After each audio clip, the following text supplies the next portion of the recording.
and the internet. Now, most of you are now using your smartphone, and it means that you are using a computer. And now let me ask you a few questions.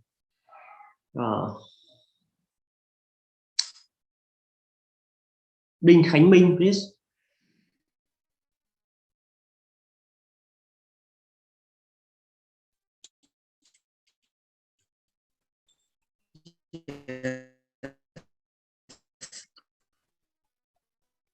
Okay. I'm using most frequently every day. Yes. For example, you are using your smartphone, and what applications are used most? I think Messenger is one of my most frequent. Okay. The first one is Messenger. You mean Facebook Messenger, right? Yes. Okay, Facebook Messenger. Yes. And the second one? Is Safari. Safari is a web browser, right? Yes. Yeah.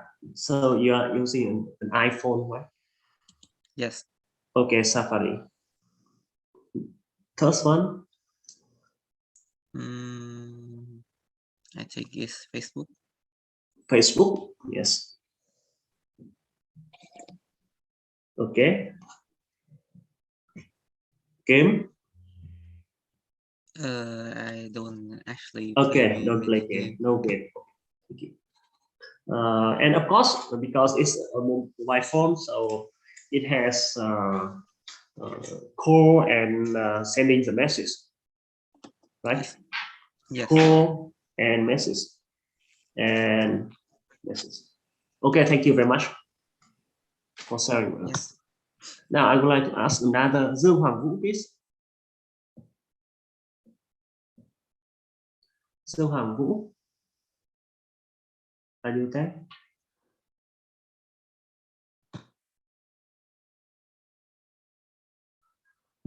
And Nguyễn Tuấn Vương, please. Are you there? Yes, I'm here.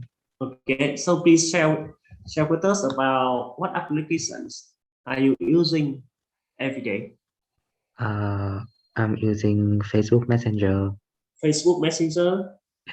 Facebook and Instagram. Facebook and Instagram. Instagram. Okay. Yes. Okay, thank you very much. And Nguyễn Lan Hương, please. Yes.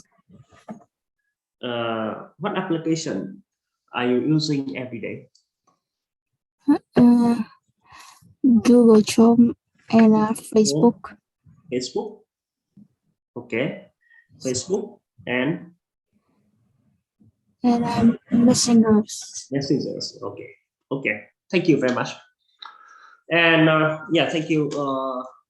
I asked randomly 3 of us about the most frequent applications that I using every day. For myself, I use the most frequent application I use on my smartphone is Gmail. I have my smartphone is Samsung. I use Gmail for checking, reading the email, and sometimes I reply the email for my college. The second one is also Facebook. Yes, Facebook, including the Facebook Messenger. The third one is Viber. I use Viber for communicating with a group of my family members.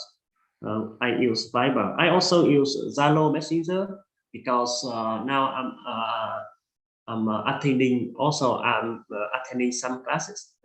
Some class. So we have a group of people, and we create Zalo group for exchange the student. My my son, yeah, he's now on the high school, so I also use Zalo for checking the message from the class, his class. The first one is I use Microsoft Edge for web browser, reading news, and I also sometimes use Skype for video conferencing, for conferencing, and also Zoom for conferencing, because different group using different conferencing applications. I also use Google Map on my mobile phone, and some others. For example, Google Meet, for example, my Viettel or Viettel Pay for banking, something like that. And of course, I have the camera applications to take the pictures, because in the past I used the digital camera, but now it becomes much more convenient for me to use my mobile phone to take the pictures. So that's some of my most frequent use applications on my mobile phone. And of course, for my PC and laptop, I use Microsoft Office for editing my documents, LaTeX for writing my paper, sample IDE integrated development environment for programming. I use C, C++, and also Python. Yeah, and Total Commander. So every day I use Total Commander, almost every day. The first application I open on my both my laptop and my PC is Total Commander. So that's what the application I use frequently every day. And yeah, three of you have said, yeah, Facebook. Yeah, you could not use Facebook and Facebook Messenger without the internet. You could not use Safari and Google Chrome without the internet. You could not use Instagram, for example, without the internet.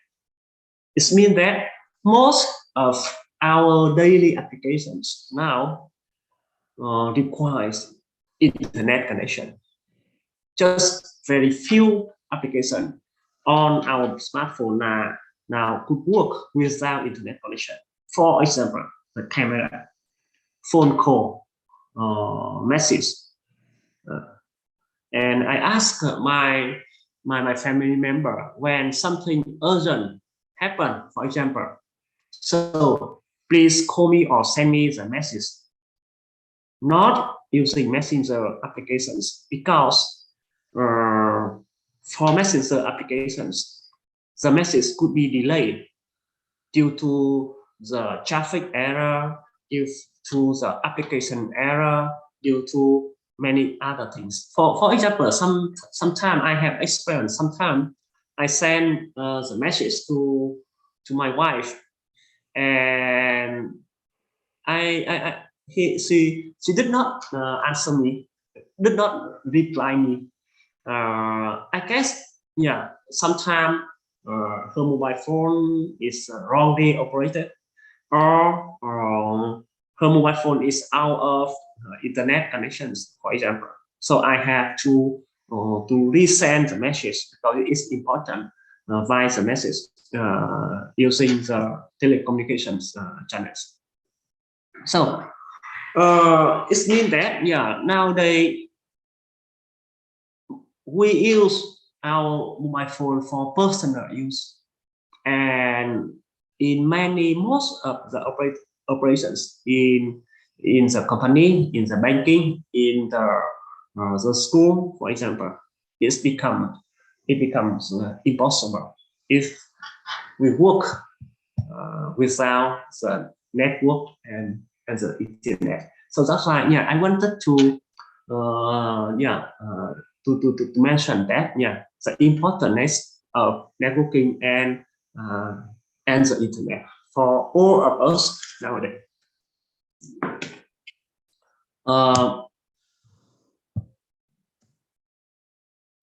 That's your everyday applications. Now, one of the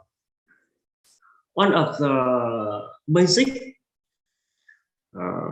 applications and the most popular applications available that require the internet connection is the email. Because, for example, when you apply to our school, the notification or the communication or the message between you and the university, it could be the university could use different channels for communications for delivering the message, but the email is one of the most basic one, because you know that in the past the Institute of Information Technology is the first organization in Vietnam could deliver the email to other countries. And at that time, we connect or we send, and when we receive the email via the telephone cable. And at that time, we have the converter. Is some kind of analog to digital converters. To connect, we call that the equipment called modems. To convert the telephone signals into the electric signals to send to digital signal. To send the email at that time to the Australia, and from Australia our email will be sent to all over the world. And nowadays we could receive and send and receive a lot of emails, and you could also experience writing or receiving the email to some people. Just an example. To write an email, for example, I use my email here at message, and I push the compose. I write, for example, I write one message to Mrs. Thule, for example, about a subject about the intro or introduction to informatics. Because about it, I'm sending my message here. For example, yes. Now,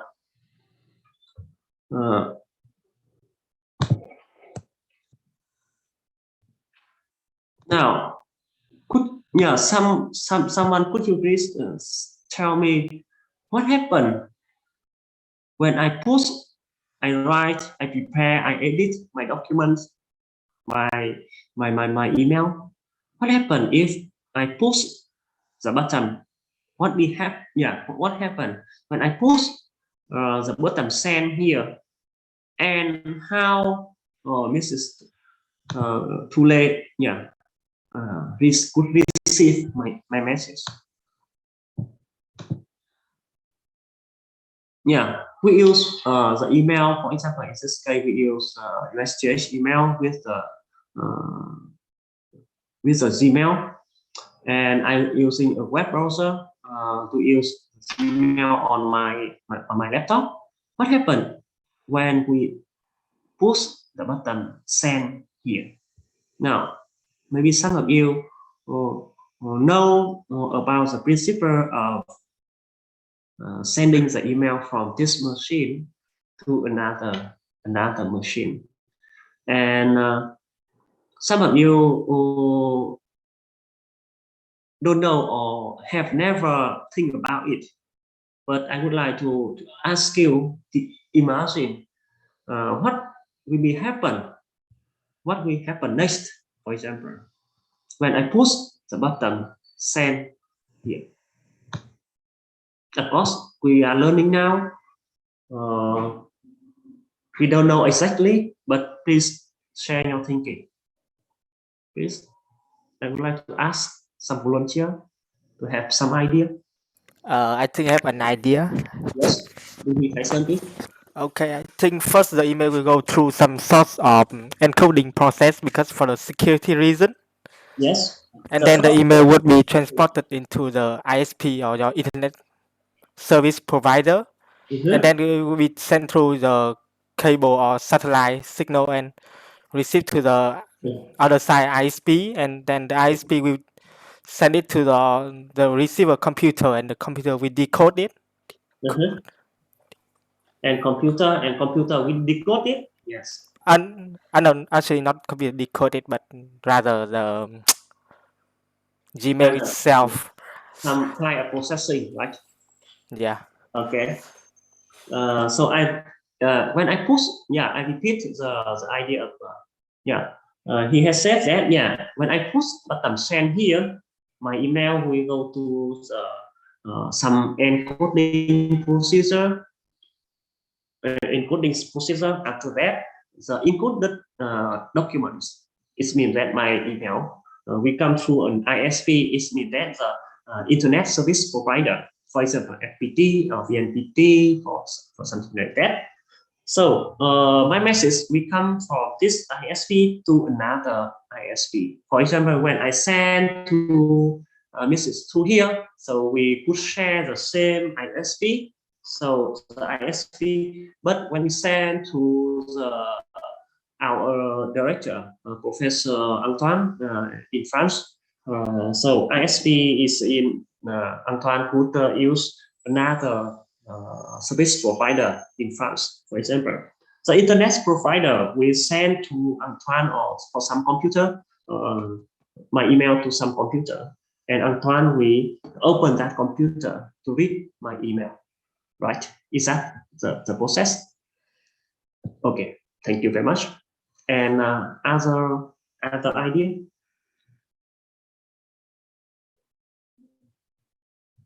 Other idea?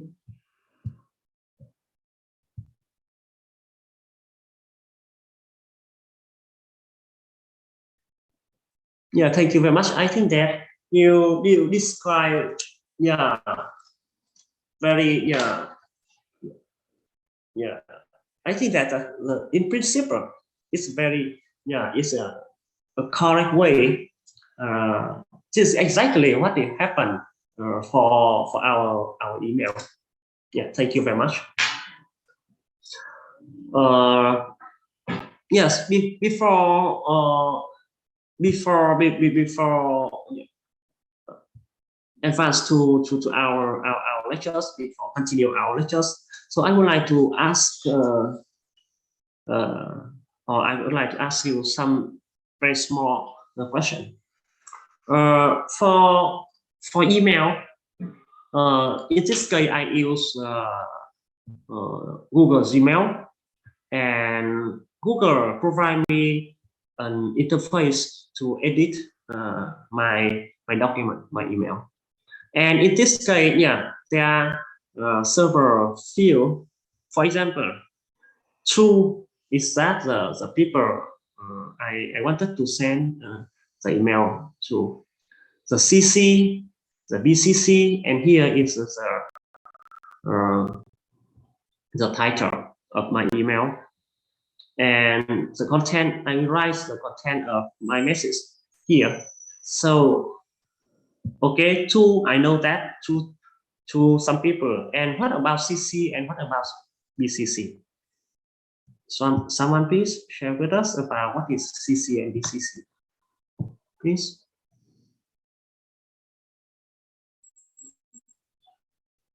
Yeah, not only two, but Bạch Ngọc Hưng. Okay, Trần Hùng Nguyễn. Sorry, I could not yet.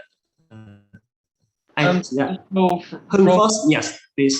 From what I understand, CC means share, and the email that is on the list of CC can see which are the emails are shared to. But for BTC, it's like more private. And so you can't see like this document is sent to anyone else. Yes. So what is CC stand for? It's a abbreviation for some English term. What is CC? It stands for what? What? Yes. CC is mean it's a carbon copy, right? CC means carbon copy, and BCC means Blind. blind CC. Yes, thank you very much. Yeah, you know already. Yeah, and what's different between true CC and BCC? I mean the uses of true CC and BCC. Someone please share with us. Lê Thế Hải, please. Can you hear me? Yes. Well, as far as I'm concerned, true is mean that you send it to a specific person, and CC means you send it to many people, and other people can see each other's names. And BCC means you also send it to many people, but others will not see each other's names. Yes. Thank you very much. Yeah, exactly. Yeah, actually, yeah, true. I could send it to also all true CC and BCC. Yeah, could be a list of receiver. It means that a list of email address. For example, in this case, I would like to send also to Mrs. Tu and one of my PhD students that helped me. For example, yes, I send it also. And for CC, I would like to let Professor Nam, for example, know that. Yeah, I also I wanted to inform or to send a copy of this email to Professor Nam to inform him about what we are discussing, for example. And I also wanted my correct director, for example, vice director of our department know that, yeah, we have this kind of conversations. The differences between the two and CC is that, for example, when I wanted to ask some information, I require some information, and I asked Mrs. Tu and Mrs. Thanh Mai, for example, provide me some information. For example, I let Dr. Nam know that, yeah, I asked or we discussed something together, and in this case, Dr. Nam don't have the duty or don't have to answer my email. For example, when I asked Professor Mrs. Tule about the Zoom connections to our class, for example, so it's duty of Mrs.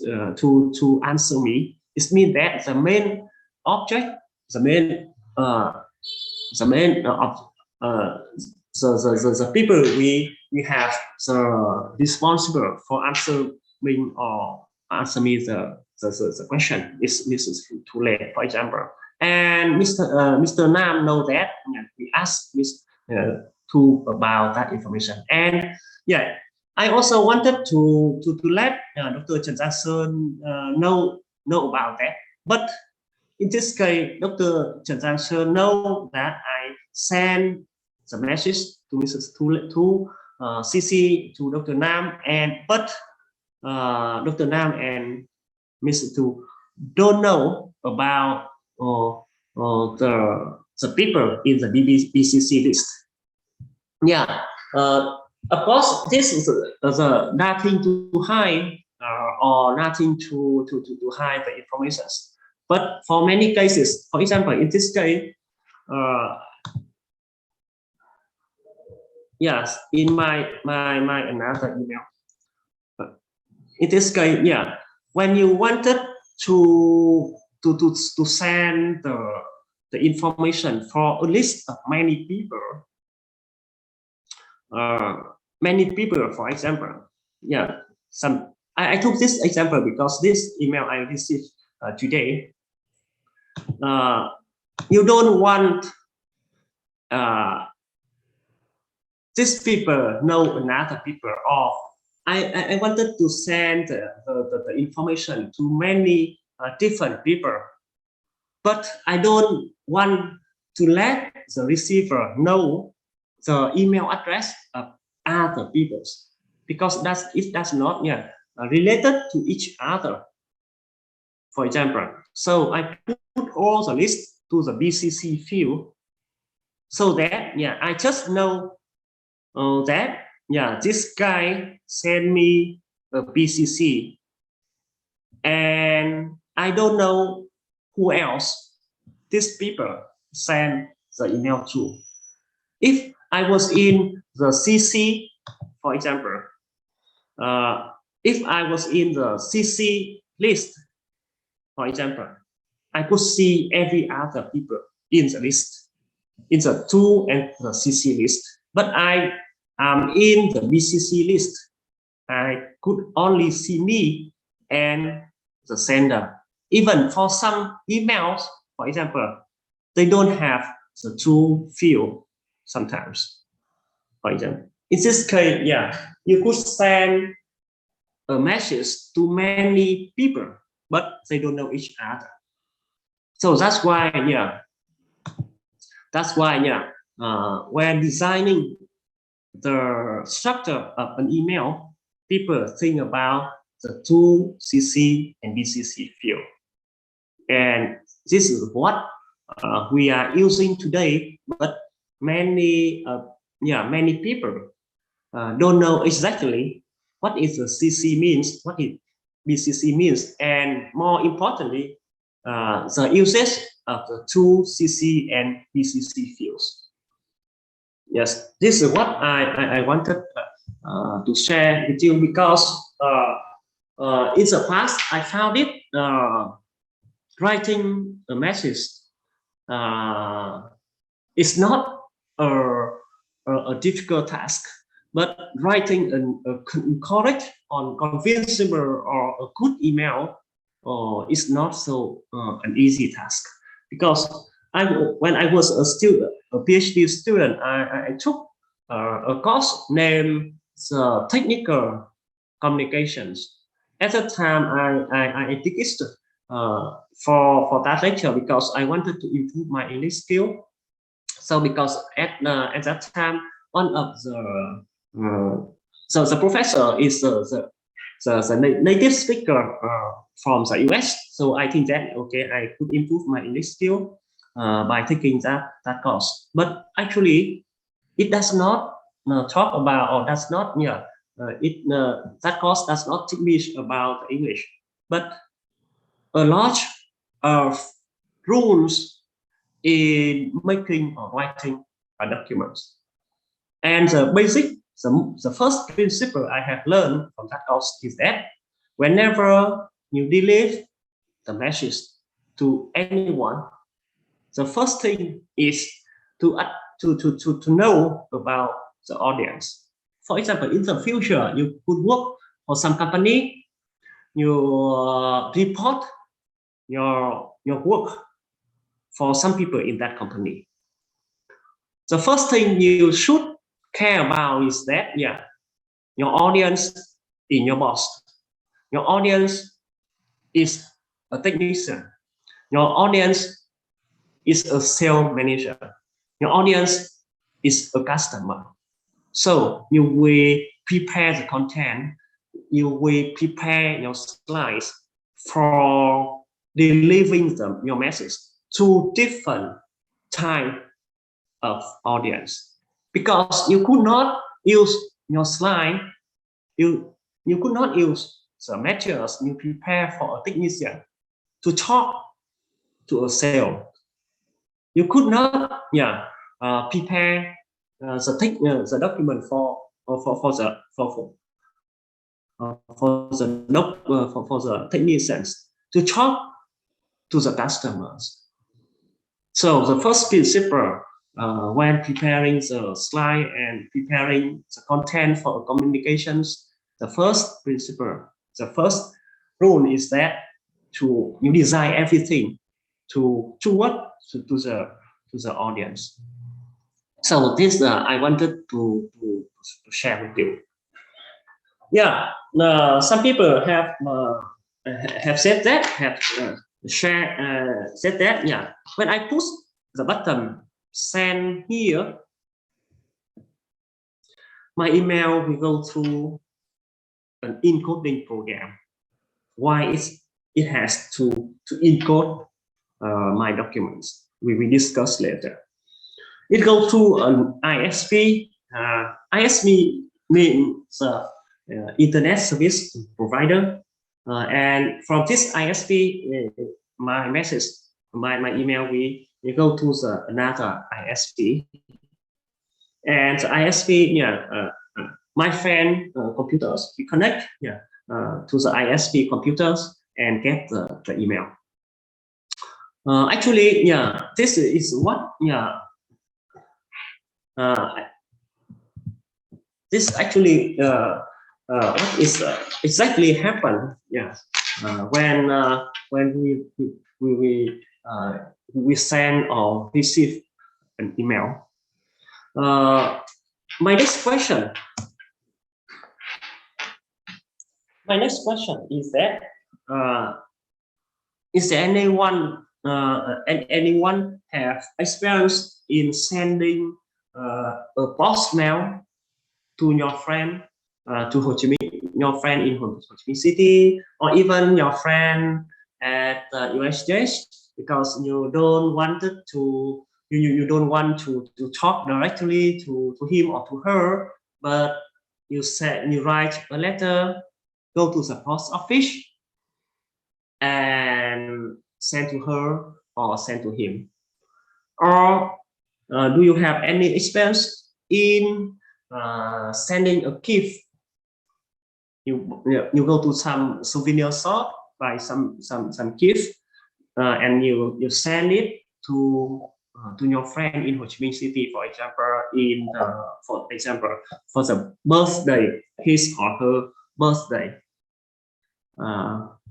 And in case of sending a letter, it means that the post mail, not email. My question is that how your letter could be delivered to the recipient, or to your friend, or to your father or your brother, for example. Because, as I said before, without computer, without email, people still Professor, I don't know why, but we can't hear you. We can't hear you. Really? It's Like fine. we can only you. The mic is muted. We can still hear We can hear you. Okay, thank you very much. So please let me know if you have difficulty in hearing my voice or see watch my screen, please. Because some people, even if you don't hear my voice, for example, please let us know, because you know that my microphone or your speaker has some problem. Please. Yes. Okay, because you know already about how email really work. For the user, we just prepare well the documents, push the send and everything. Okay. But actually, we could use some called the mail client. In this case, I use Gmail with a web browser, write an email. But in the future, For your iOS or for Linux or Unix environment, you could also using some program to prepare the email contents. Yeah. So the program will send our email to the company network. That the company network, our email will be stored in a sender mail server. It means that before our email go through the internet, the first step is that our mail will be stored in an email queue at our server, and depending on the setting or the setup of our company email server, this could be our email could be stored here for a period. So sometimes you push the send button, but your friend, for example, could not receive the email immediately. This means that there are many things could be happen. For example, your company mail server may delay. For example, your mail server could send, because not only you send email to through the company's mail server, but many other people would also send the email at the same time, and not every mail server delivers your message instantly. Whenever it's received the email from an employee, it sends the email immediately. But for some company, it could be checked for whether or not your email contain an appropriate content or not.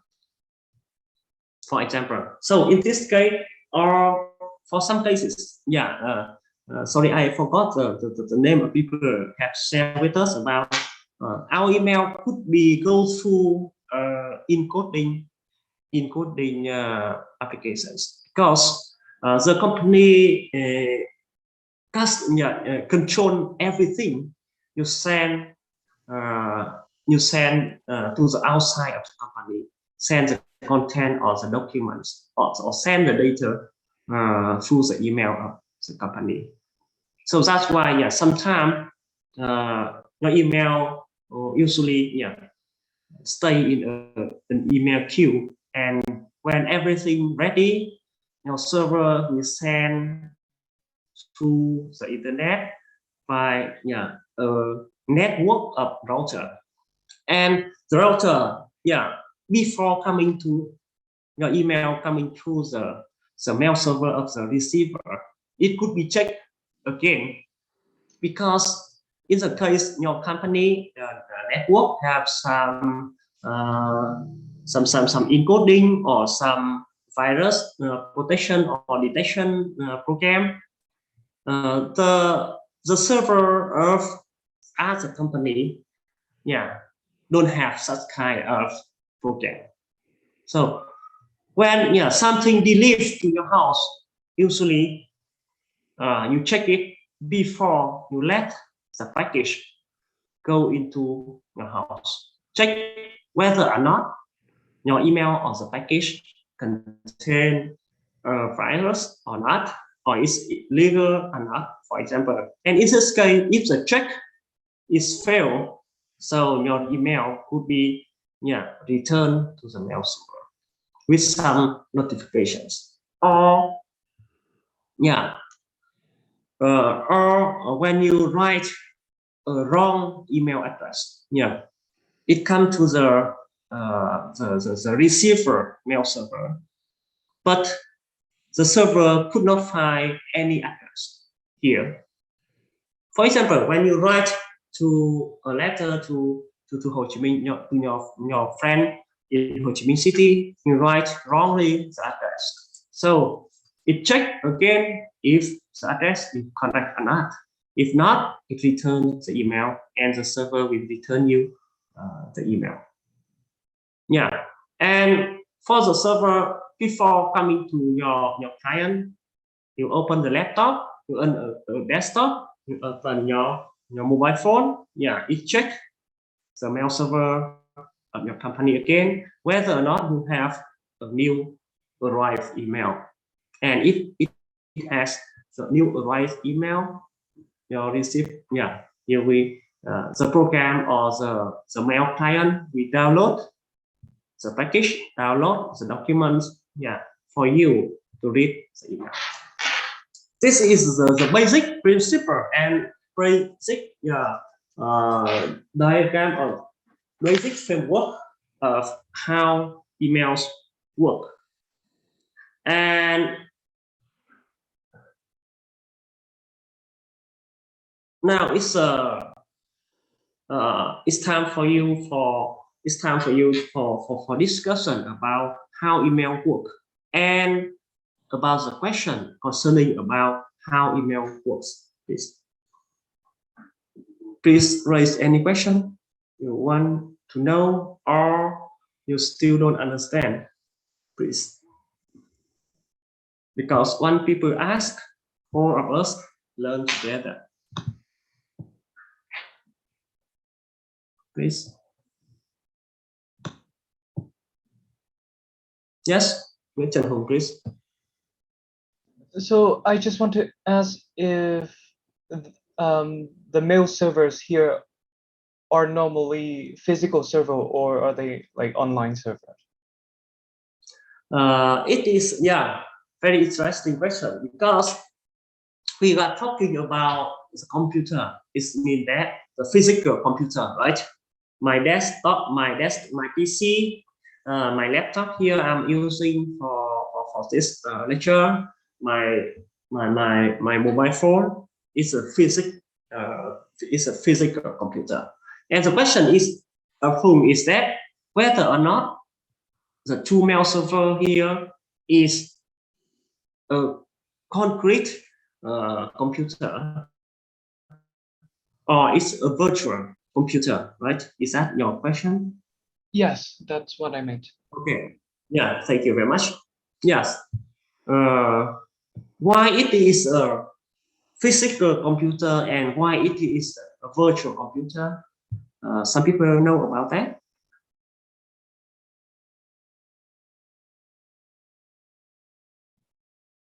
Yeah, think about it and try to find the answer why it is a physical computer or why it is a virtual computer, please.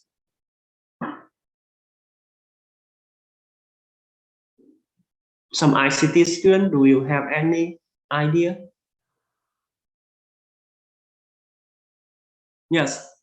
If no one knows the answer, so yeah, actually it could be a virtual server or it could also be a physical server. But most of the time, I think that it's a physical mail server because yeah, nowadays yeah, many companies provide service for server for virtual server because on a very big network of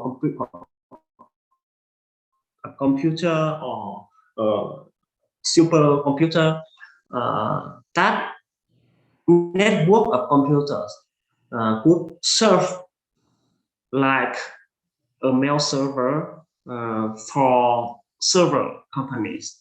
It means that yeah, in order to save or to improve the efficiency of the hardware components, yeah, the server could be a virtual server. It means that inside one physical computer, it could be a several computers. It means that the computer has the operating system, the computer has its own memory, the computer that has its own storage devices, for example. But actually, it shares the same hardware components. So my answer is that most of the time, the mail server is physical, but many company or even in IoT, the mail server is also is a virtual computers. It means that the mail server and other server are working on the same physical computer. How it could be, because in the operating system or in the basic computer architecture, you could see that one computer would have server operating system, and for this case, one computer could have server operating system running at the same time. So at a high level of virtualizations. I think that yes, it's rather deep in the computer science field, but you could also know about it, and I think that is useful for you. Now, it's 1:48. I propose we take 10 minutes break, and I will come back. We will come back to continue our lecture at 2 p.m. 2:00, please. So now stand up and doing some exercise of hardware components. For email clients,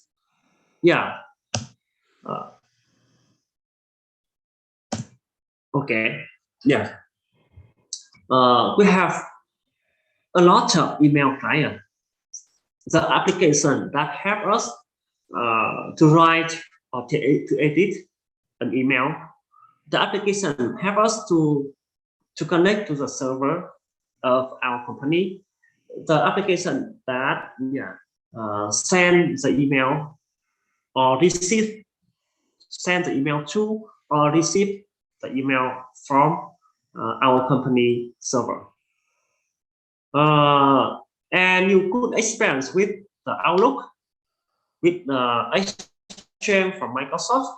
You could experience with Google Mail, Yahoo Mail, with iCloud and other email client.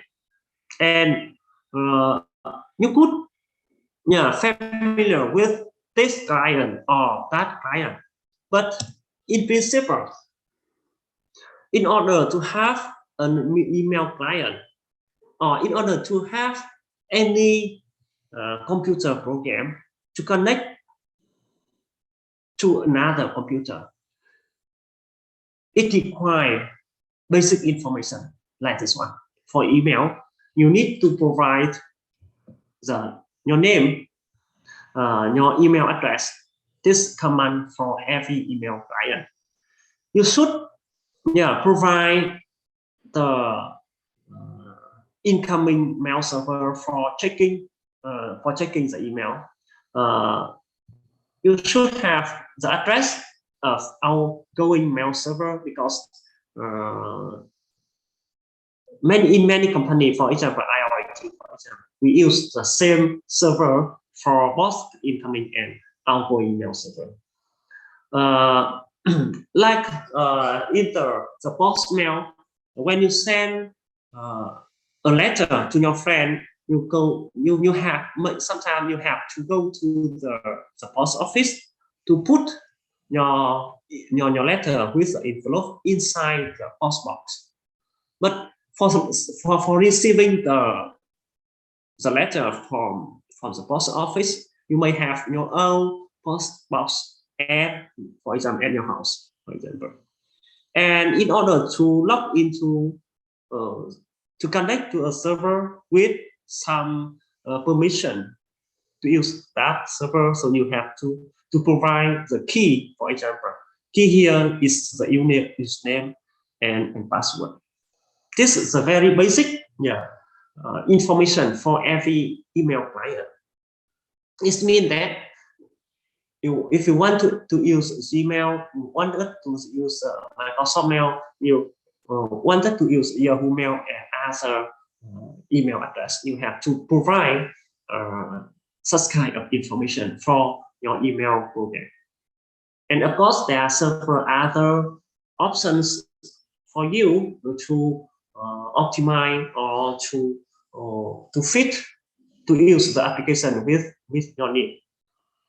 So we could use the mail client could be a software installed on your computer, or you could use web-based applications. For example, in order to connect to my email at IoT, I could use the Outlook, Microsoft Outlook, and also a web-based email client like this one. And in the future, when you graduate from USTS, you go to some company, you could use another email client with another user interface. Yes, you see that? Yeah. Every email client could have different user interface, but the basic informations are the required information, the basic required information are almost the same. So in order to let your computer to connect to a server, in this case, it's called SMTP server, or some kind of POP server, POP3 server, IMAP server, for example, for sending the email and receiving the email. This is like the post office. For example, you go to the Cầu Giấy district post office to send your letter, and the post office in Cầu Giấy we bring your letter, we bring your box to Hanoi post office, for example. And from the Hanoi post office, your email will go to the Ho Chi Minh post office, or deliver your email to Japan, to the European countries, or to another countries post office. About the you could see in this diagram, you could have SMTP server, you have a POP3 server, IMAP server. What is this? I think that we need only the server. We don't have SMTP or POP3 or IMAP server. So why it is so complicated? Do you know why? We have SMTP server, we have POP3 server, IMAP server, and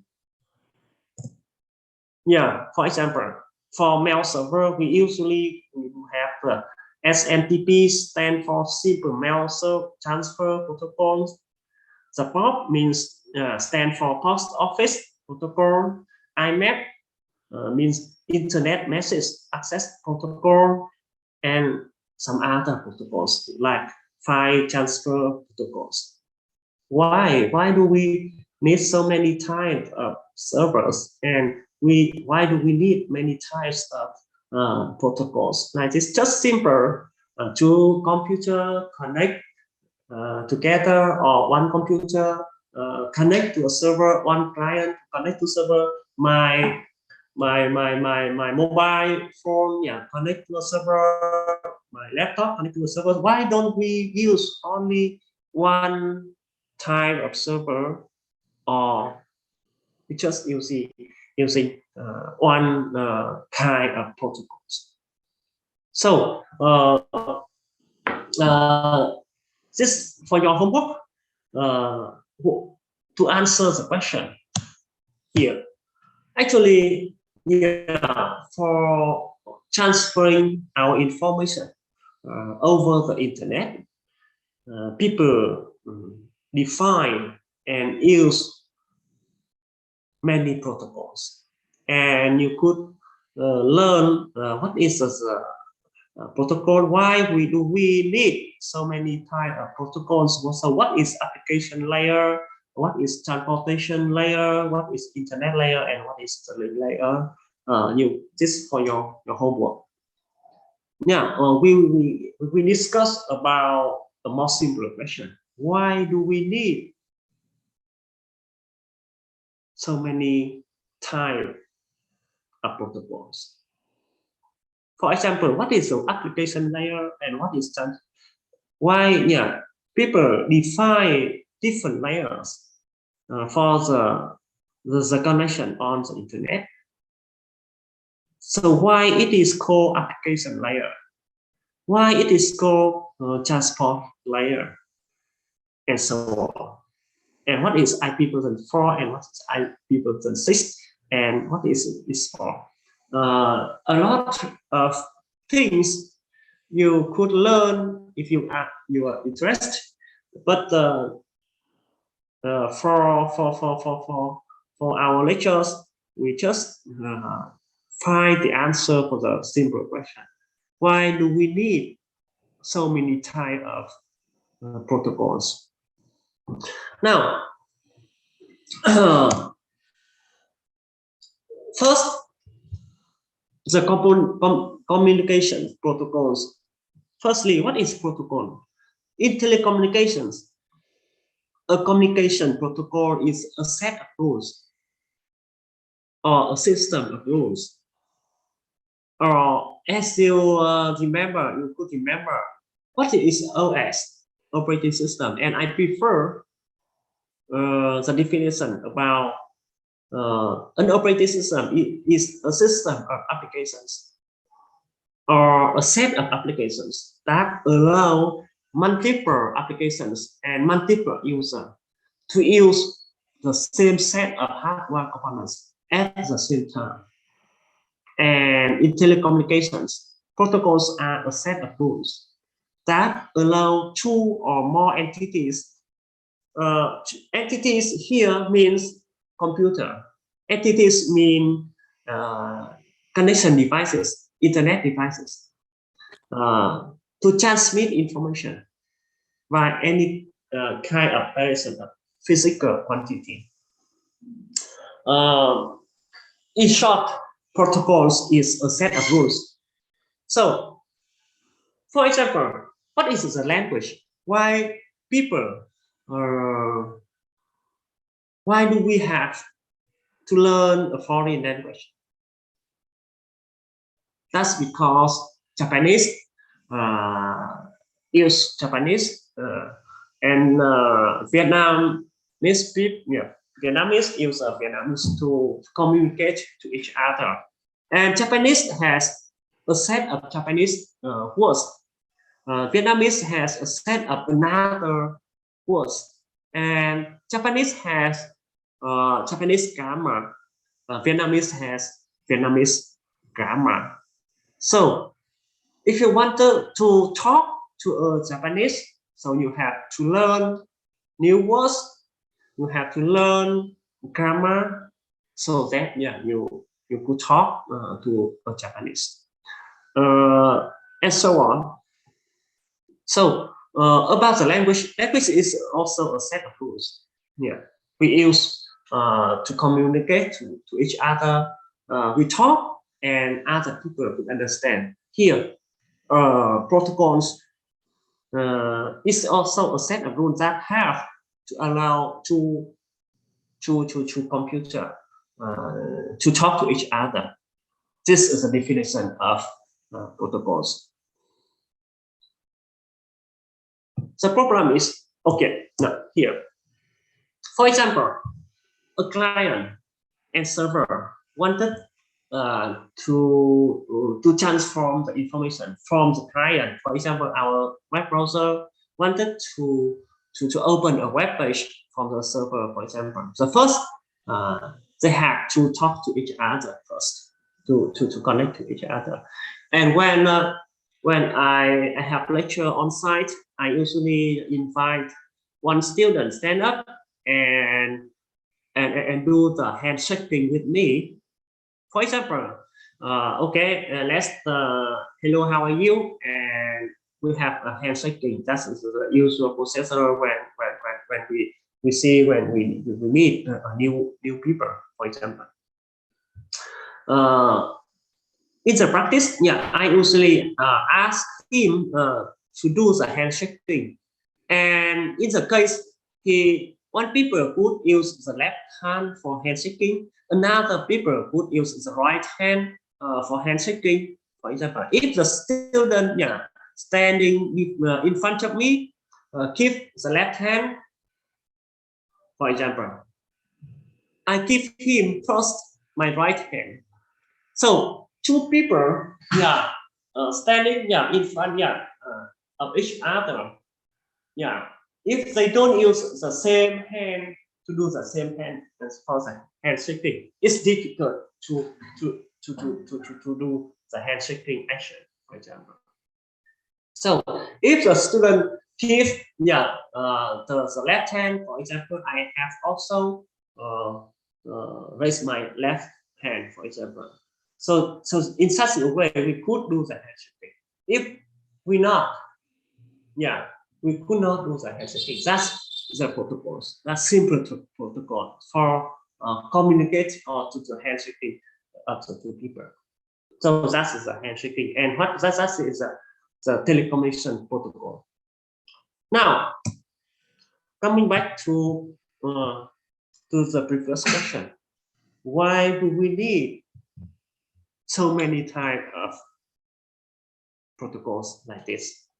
Yes, this question is open, and please think about it and share your thinking.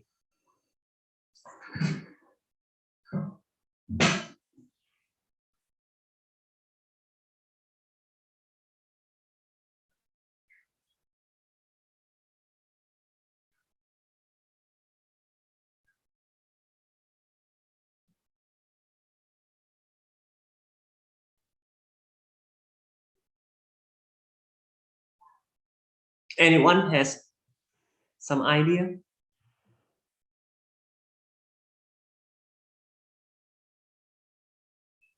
Isn't it for security reasons? Yes, Đức said that, it's for security reason. For example, for some application, it requires higher security level than the other. For example, is that true? Is that Yes. Okay, thank you, Đức. Yes. So the first reason Đức said that, because different application require different level of information security. For example, so that's why they require different set of rules for optimizing the information exchange in some specific task, for different tasks. For example, thank you. It's a very good reason. Another reason.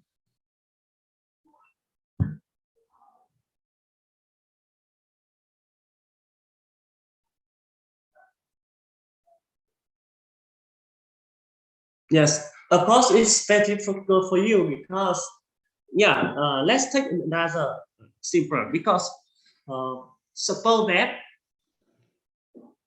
you write a letter. So in order to send the letter to your friend in Ho Chi Minh City, for example, what is required for the sender is that, you write your you put your letter inside an envelope, you post some temper, and go to the post office or the post box anywhere. You put your letter inside that post box through a small narrow door, for example. You just write the letter, write the address of the receiver, put it into the post box, or you could go directly to the post office and give your letter to the postman. So that is what all you have to do. Lê Như Ngọc, do you have any idea? Lê Như Ngọc, please. No. Lê Như Ngọc, please turn off your microphone. Now let's imagine that your letter is at the Cầu Giấy post office. So the Cầu Giấy post office Lê Như Ngọc, please.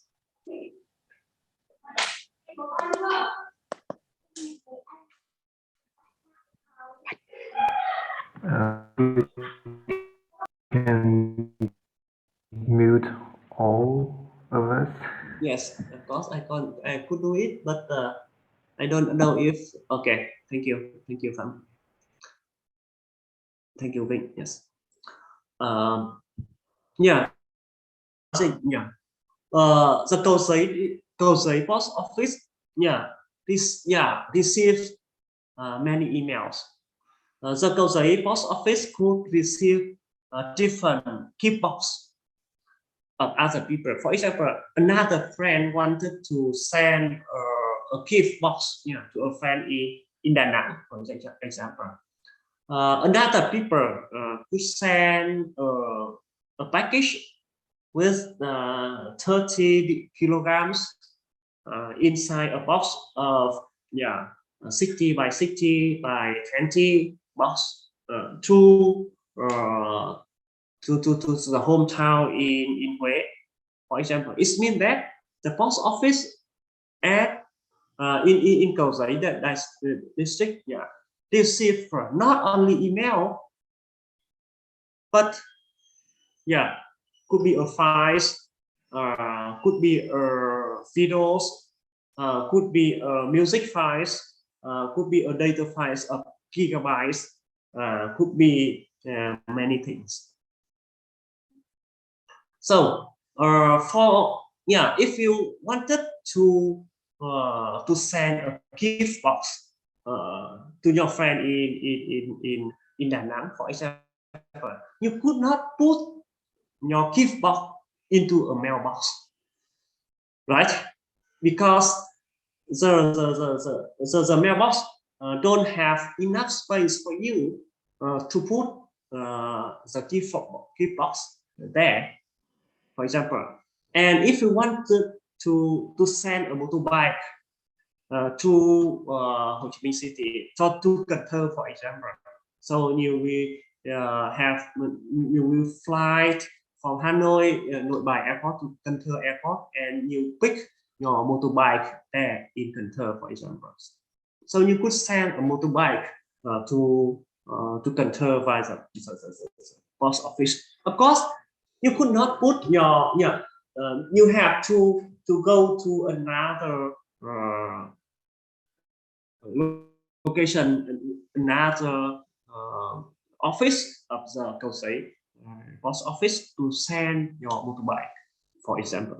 So it means that different protocols here are designed for different purposes, and as Luke said, it's designed for different level of security, for different requirement, for the confidence of the communications, for different level for the efficiency of the communication. For example, for Facebook Messenger, usually the data, our document, our message consists of very short sentences. The email could permit us to write longer sentences, even documents, long documents. And for file transfer protocol, is designed for transferring any kind of files, any kind of data. It means that everything working in byte and bit. No text content, for example, or if it is a text content, it consider like a binary.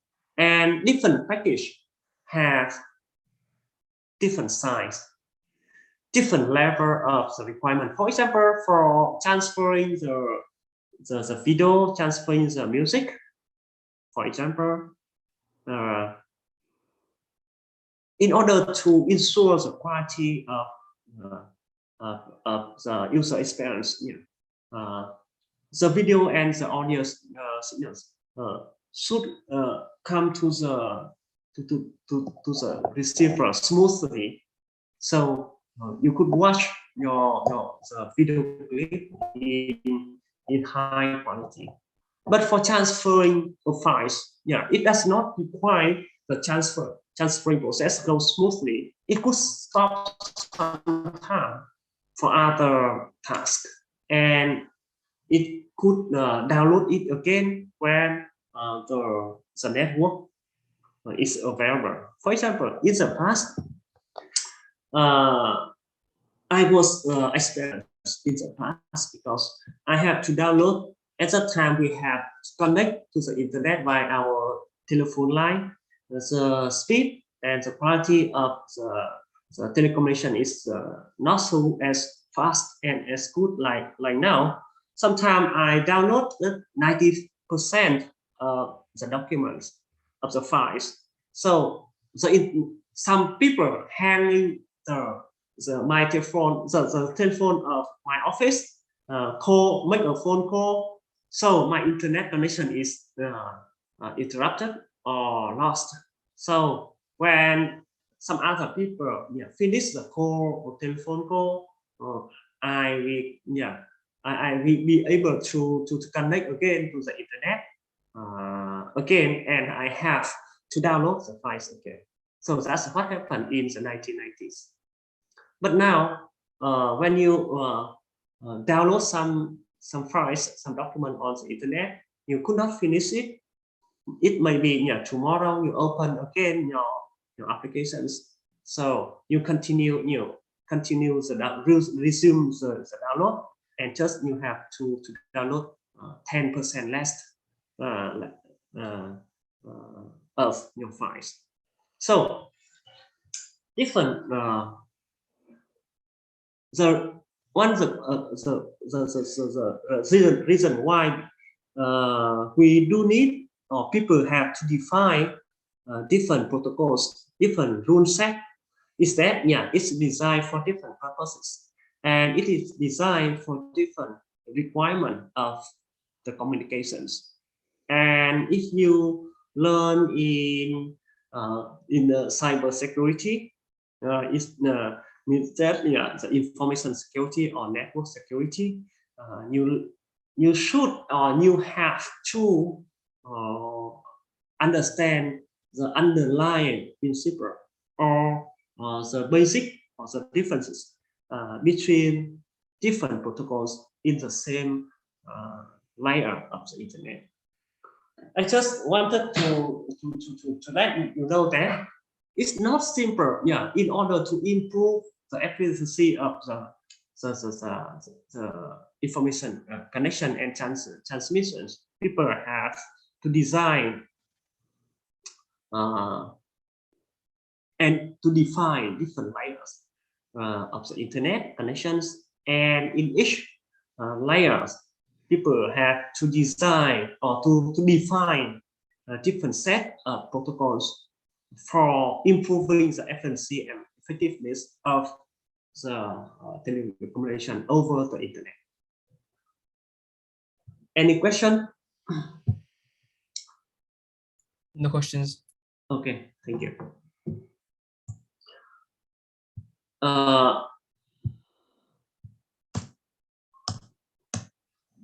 This is you could see SM simple melt is SMTP means for simple mail transfer protocol.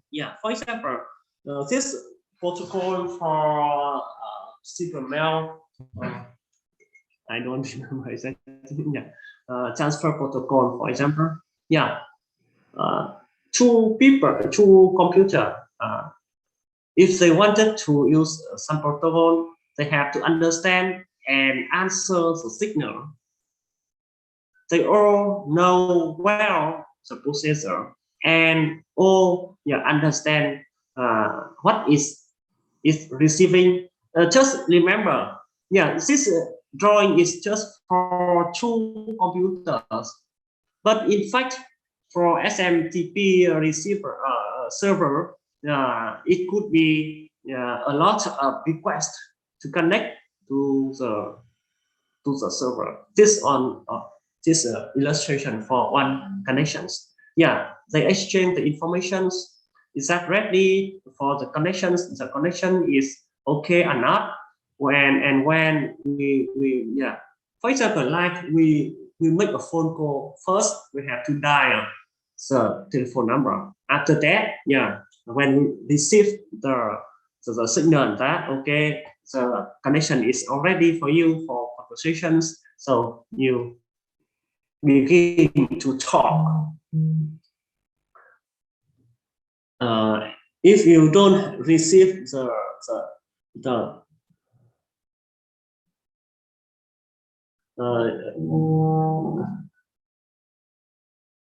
sorry, I have phone call, so I have to answer this phone call question. I think that is all urgent call. Sorry, phone call. So I have to answer for arrangement of some meeting.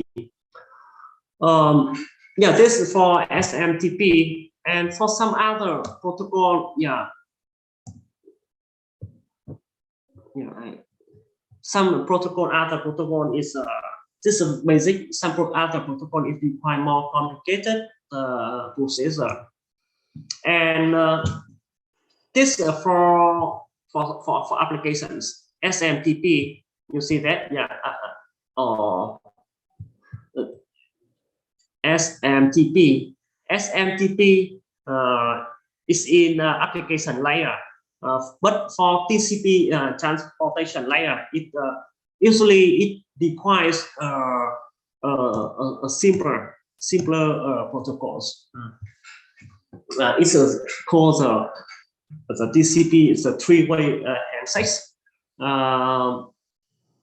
and a lot of other protocol I don't know. This is what type of protocol like this one. It is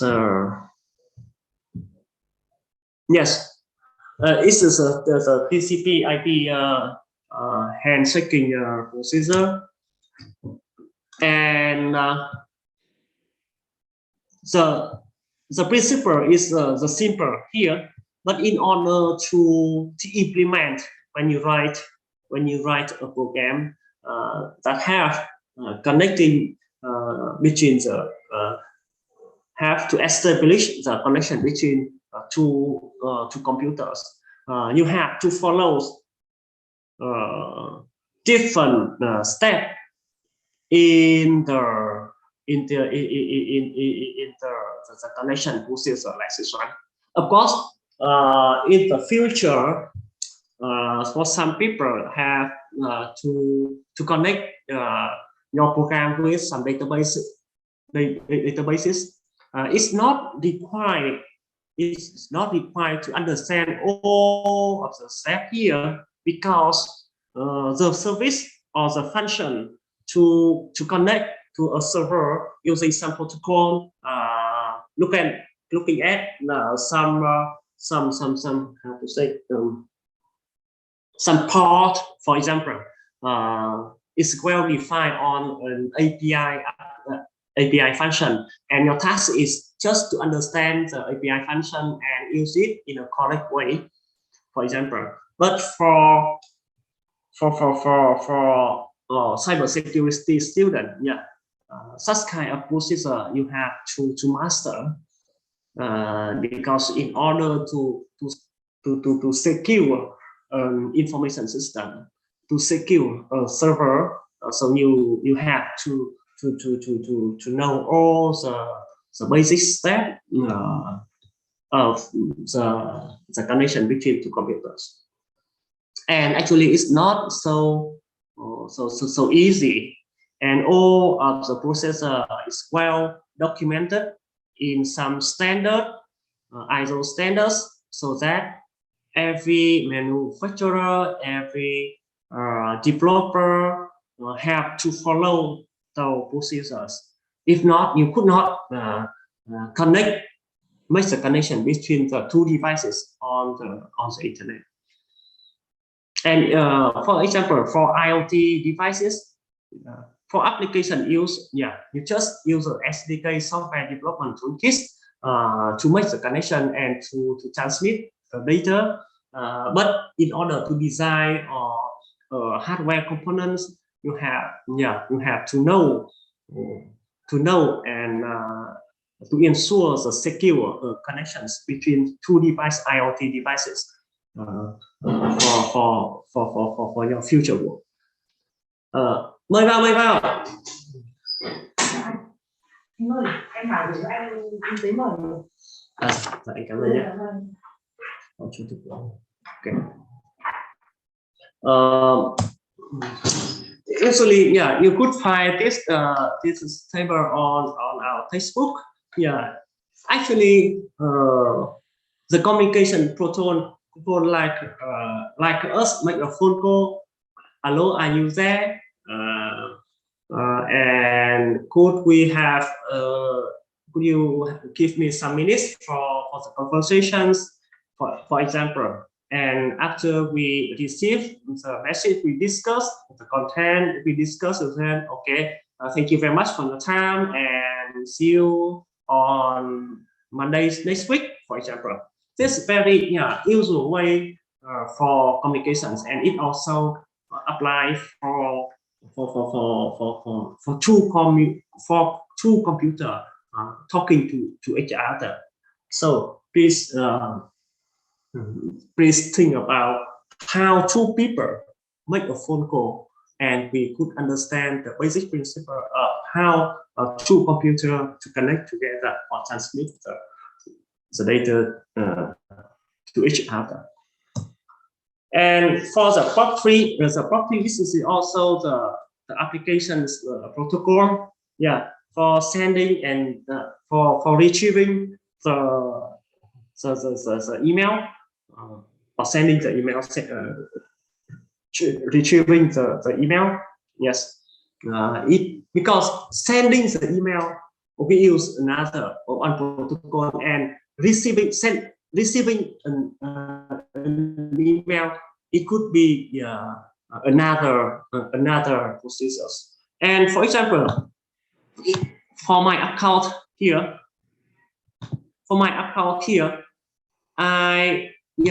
I import all of my office email. I don't know where is a setting here. How to do? Where is the setting in my? Where is setting in my email? I forgot. Here.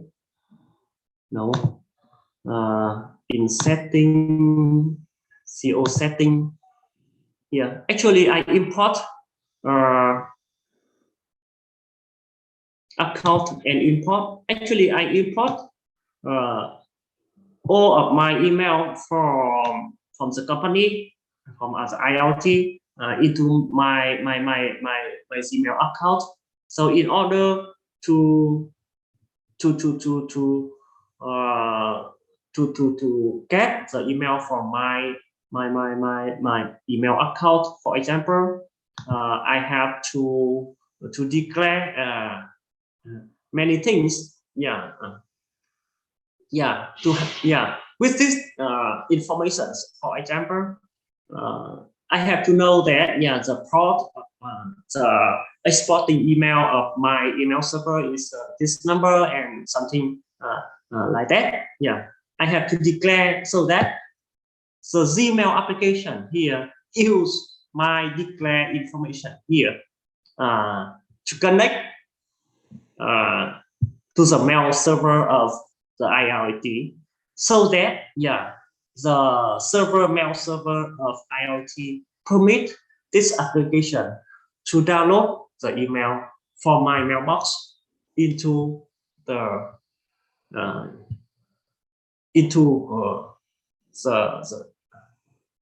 inbox of mail server.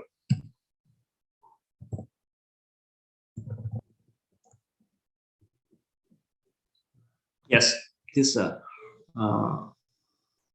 yes. For example, to the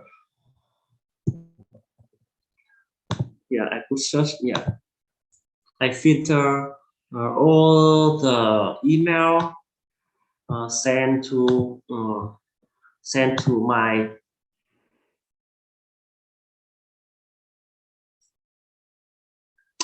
Wow, why it is to me? Where is me? What is me? What is me? Yes, send to my email account, for example. Yeah, so people define a lot of protocols. So in order to work correctly, you have to follow the protocols. You have to follow the rules that people use. For example, if you want to play football, so for example, please don't use your hand. Instead, you are a goalkeeper. If you are playing badminton, for example, please use your racket to hit the ball, for example. So you have, if sorry, I have another urgent.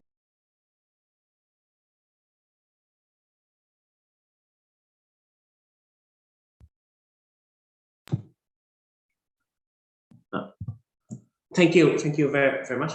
Yeah, the answer for the question why do we need so many type of protocols for the communications, because the first different applications have different requirement or different characteristics of transferring the data between two computers. So people design optimal protocols for a specific task. So that's why we have many types of protocols. And based, if you wanted in the future, if you wanted to connect to the email server, to connect to the FTP server, you connect to the open the web page, for example, using your program or using your web browser. Sometimes you could not open a web page. Sometimes you could not get the email. Sometimes you could not find and download the files. So please notice that, firstly read the guide of the user, that the information people provide you for establishing the connection, for example. Connecting one computer to another computer, sometimes it's simple, but sometimes it causes a very headache problem, because I don't know why other people could get the email, but I could not get the email, for example. Now when once we our mail client, our computer would connect to the server. So this that's the task of the admin and the admin people, or the people who care about IT infrastructure of the company. And the mail, the files, the video files, the chat, or our cameras later will be sent to other servers on the internet through the internet connections. And on the screen, people define 7 layers of the internet connections, the applications, the application layer, because this the rule set is designed for applications to talk to each other. For example, an email client talk to an email server applications in the server. The file transfer or web page, for example, a web browser connect to a web server applications. It means that we have followed this HTTP protocols, usually with the port 80, for example, to open or to download the website. For presentation layer, it does the task of the encryption, data format conversions, something like that. and because one connections could not occupy the all internet connection, because at the same time web browser require internet connections, file transfer require internet connections, our online meeting require internet connections. So one application could not occupy all the internet connections. So the session layer is responsible for a start or stop session or something like that. And for transportation layer, once our email, our files are packaged, the transportation layer is responsible to ensure that the package is delivered in a correct way, something like that. And the network layer responsible for, because it's not the postman does not take my letter, run to the post office in Ho Chi Minh City. No, we have a network of post office.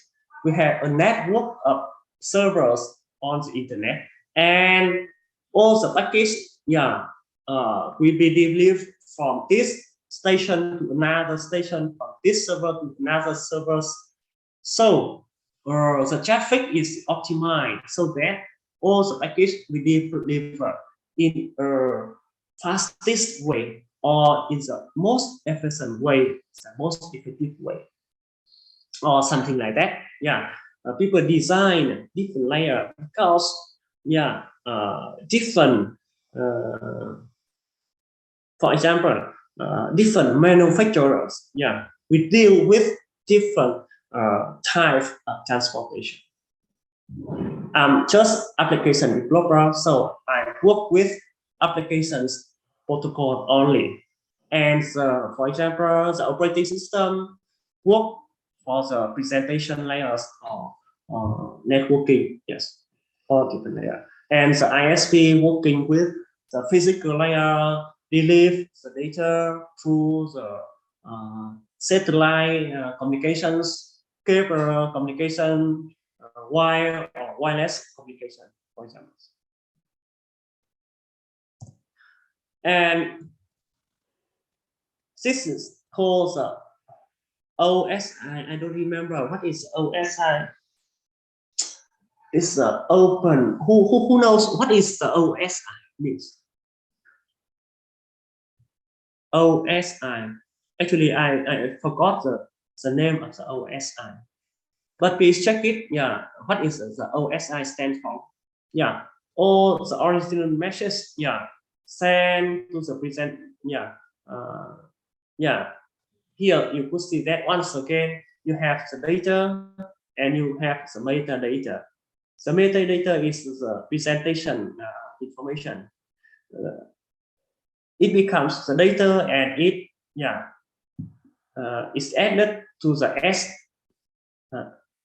session header. Open system interconnections. Yes, maybe. Thank you. Thank you for writing success means the name open system interconnections. Thank you very much. Because I'm not in the field. I'm not an expert in the field of networking, so I could not remember all the terms. Once again, you put here the message is the original data transfer to another people. Other people have another presentation header is some kind of metadata, and it transfer to and it will come back to the it's called open system interconnections model. Process the data, and here actually when we send large files, all the package different. It's different. It's different, like the post mail or the we send the post package, the post the last package when we send with using the post office. Actually, the data to be sent on the internet, from this server to another server, from this router to another router, usually it's divided into small parts like this one. Not all the files is sent all together, but it's divided into package with the content, with the order informations, and the TCP protocols, TCP applications, breaks up the data into datagrams. The data with the metadata, and it is the datagrams travel on the internet. The router has responsibility to deliver this package, go through this way. Another package will go to another way. Another package will go to another way, in order to optimize the internet connections. It means that our package is divided into many small packages. And small package is we travel through the internet, and after that, at the destination, the TCP program reassembler and proof all the package. When it receive all the package, it order some reassembler all the package together, and it got the whole package like this one. This is similar to the problem. For example, we have two ways to import a car from the overseas country to Vietnam. The one way is that we put all the car into an airplane or into a ship, and the ship will bring all the cars to Vietnam. Another way is that the manufacturer deliver different parts of the car, and all parts we come to our assembler manufacturers, and at that manufacturers, all parts of the car will be assembled together and to form a car in Vietnam, for example. And usually the data sending on the internet go through the TCP protocols like this one. Now, my question.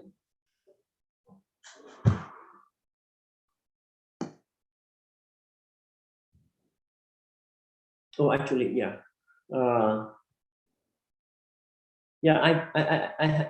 would like to ask the question: why we have to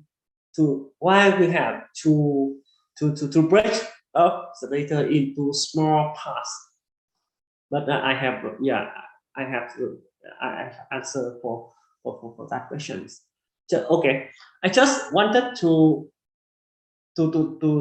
share with you that because all your data, all the email, are break up into parts and go through the different devices. And here, if your data, this is for answer the explain the comments of Đức. I don't remember exactly. Sorry. Said that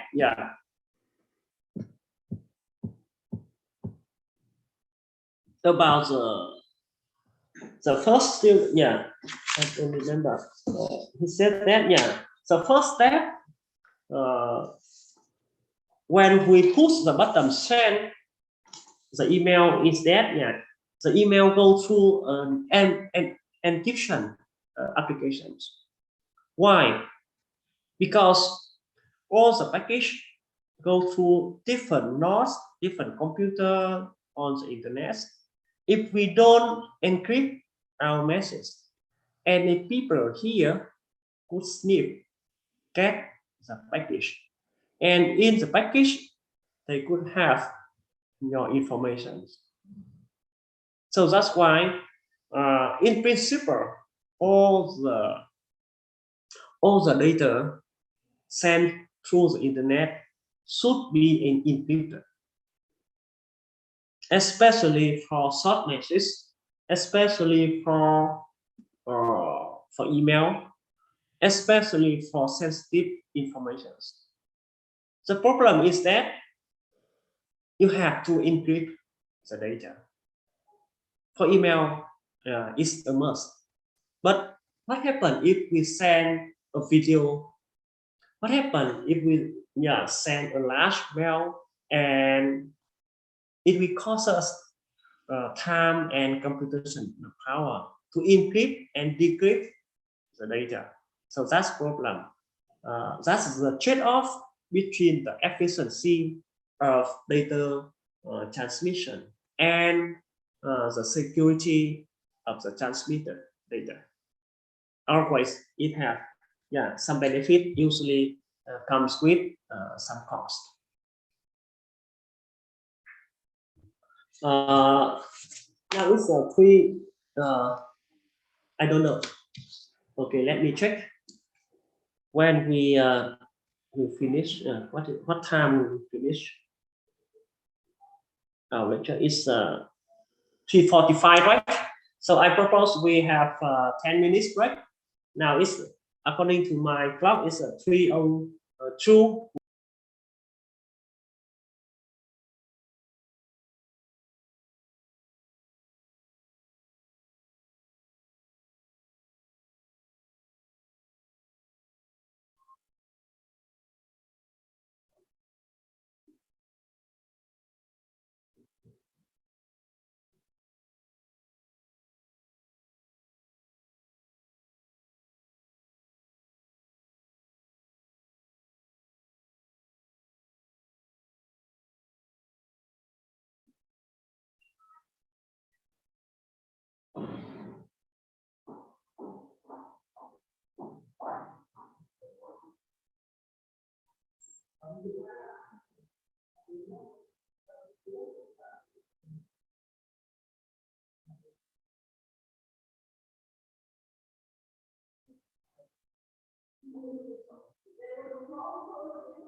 Okay, let's continue our lectures. Do you have any question or comments? Please raise your hand if you have any question, please. Thank you. And actually, like the PROS office system, we have our letter go through a network of post office before arriving at our friends in Ho Chi Minh City, for example. And the network of post office for post mail and the network of router on the internet working in the same principle. The data package go to this server and go to this router. Yeah, we deliver select the path going from the source router to the destination servers. Yeah, and one basic problem in networking is how to optimize the data transmission. Or like in our traffic, we have a network of roads. We have network of crossroad, for example. How to select the best route to go to from your home to USGS, for example. The system of routers around the world have to find the best path for all of your package travel. Yeah, all of your package. Yeah, the optimization process is usually called routing on the internet. And we have typically the router and the computer connect to each other through three two types of configuration or two types of topology. The most popular one is client server, like this one. We connect our computer with another computer, for example, for chatting, for sending the email, for messaging, for example. Usually we did not send the message directly to another people computer, but usually it go to a server, for example, go through the mail server, go through the chat server, something like that. Yeah. And another type is two computer, my laptop, my mobile phone, my laptop, my PC with another PC connect directly. In the past, some broadcasting applications like torrent, BitTorrent, for example. When some people have television program, they broadcasting on the internet using that program, peer-to-peer broadcasting program. So the signal is sent to another computer, and another computer receives the signal of the television program, for example, and it also broadcasts the signal to other computers. So the signal go very quick, very fast from computer to computer. And recently you may hear about the blockchain technology. It is generally a database. It's not centralized databases, but the database is stored and maintained through a network of peer-to-peer direct connections between among the computers. It's called a peer-to-peer network. This is a 2.5. Yeah, I missed typing here. The figure on the right side is client server model, and on the left side is the peer-to-peer models. yes. Now you could see that, yeah, the local ISP, as some people said that, yeah, our email go to the server go to the local ISP, our email go to the regional ISP and to the national backbone provider. And in Vietnam, it may be, yeah, VNPT is a national backbone provider for all of the other ISP in Vietnam, as I remember. And for the United States, I don't remember. Maybe, I don't know, it's AT&T or other company. I'm not sure about it. Yeah, and national backbone provider connect with the other national backbone providers, and national backbone provider connect to the regional ISP and local ISP within a hierarchical structure like so. And for transmitting from, yeah, this physical devices to another physical devices, people could use wired and wireless connections for different purposes. The local area and the wide area network have, of course, for transmitting the data in for different purposes. So it's designed for optimizing the data transmission. Now, the last part is called domain name server, domain name system server. Now, I would like to illustrate using this demonstrations. Yeah, actually, yeah, we Google some things. Yeah, I go to the, yeah, I connect to the Google server and I type for USDH, for example, for searching for the information of USDH, for example. But actually, yeah, when I use the command ping, for example,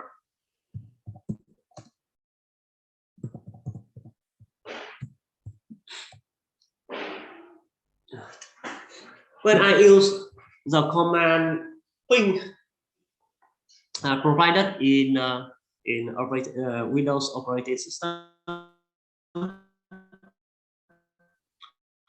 I ping google.com and the program return me some result in google.com, and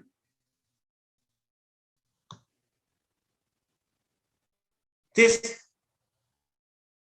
a number. What is this number?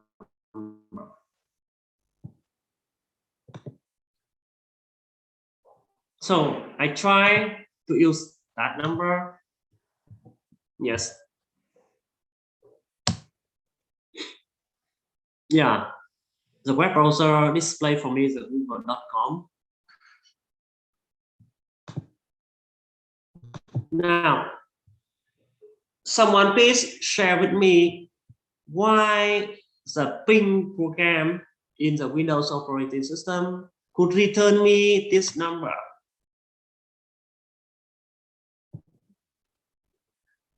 And what is the meaning of this number? And what is the relationship between the google.com and this number?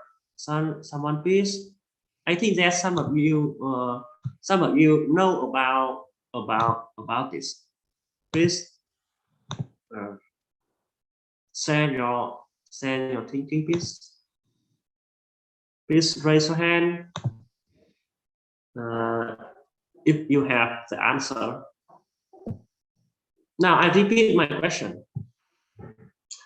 For opening the USDH, yeah, I put the USDH dot maybe ac.vina. Yes. Wow. Edu, it's not AC. AC for academic. edu is for education. Yes. Yeah, I type usth.edu.vn. I could open the homepage of our university. Yeah, I also again, yeah, ping usth.edu.vn. It gives us, yeah, this number. Now, Bùi Huy Hoàng, please. Could you please, yeah, share with us?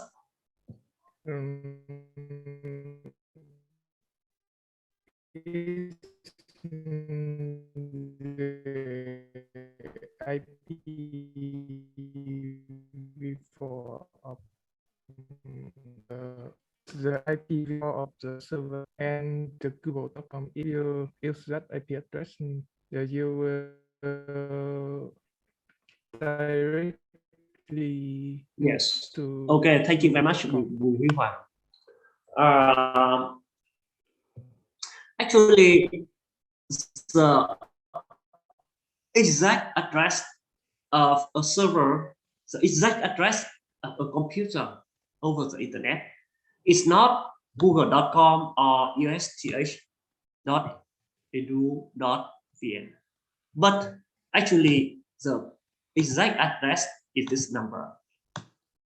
Exact address is this number. But in order to open a web page, for example, google.com, is much easier for us to remember google.com university, just usj.edu.vn. But 119.17.215.232 is much more difficult to remember. So that's why the domain name server system,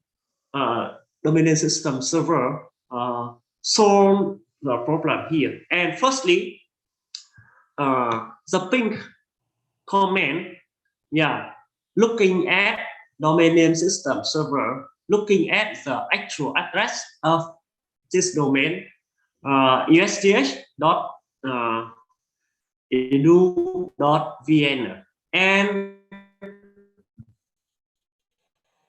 the domain name system returns the exact address of this machine, and the ping program send the data of 32 bytes to ask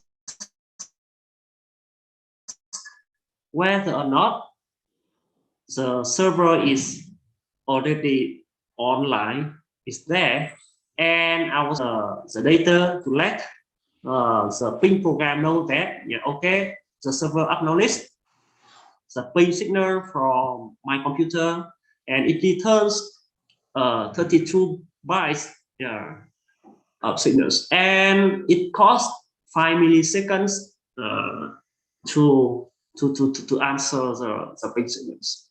And the ping statistics tell us, yeah, for this computer, for this server computer, the computer at this address, yeah, they send 4 package, receive 4 package, and no package lost. And the average number, time to send and receive, the round trip times is 6 milliseconds. Yeah, by using this ping, we know that, okay, the server is there, the connection is available.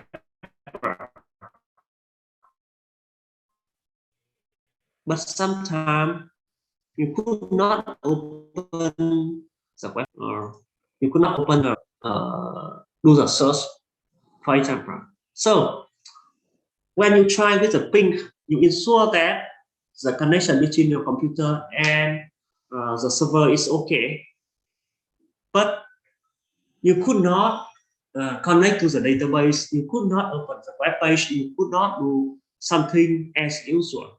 So it could be your program error, for example. And so, in order to remember the address of some web page, the domain name system solve the task.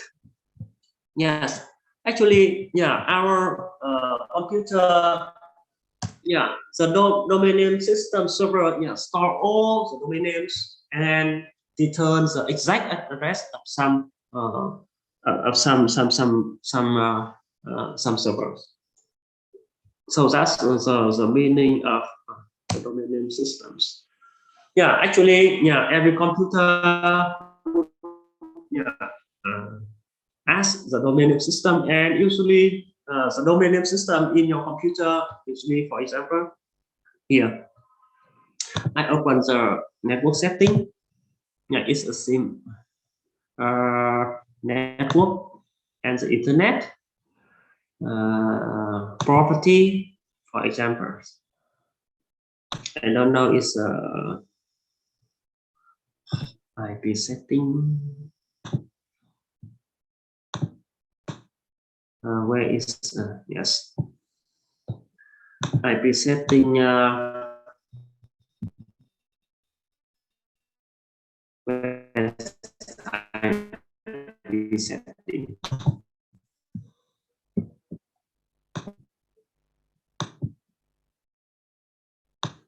Where is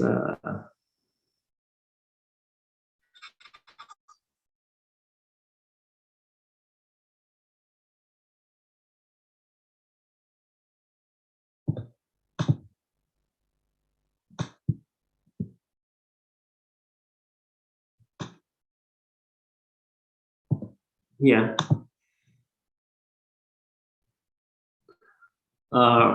For the adapter property here,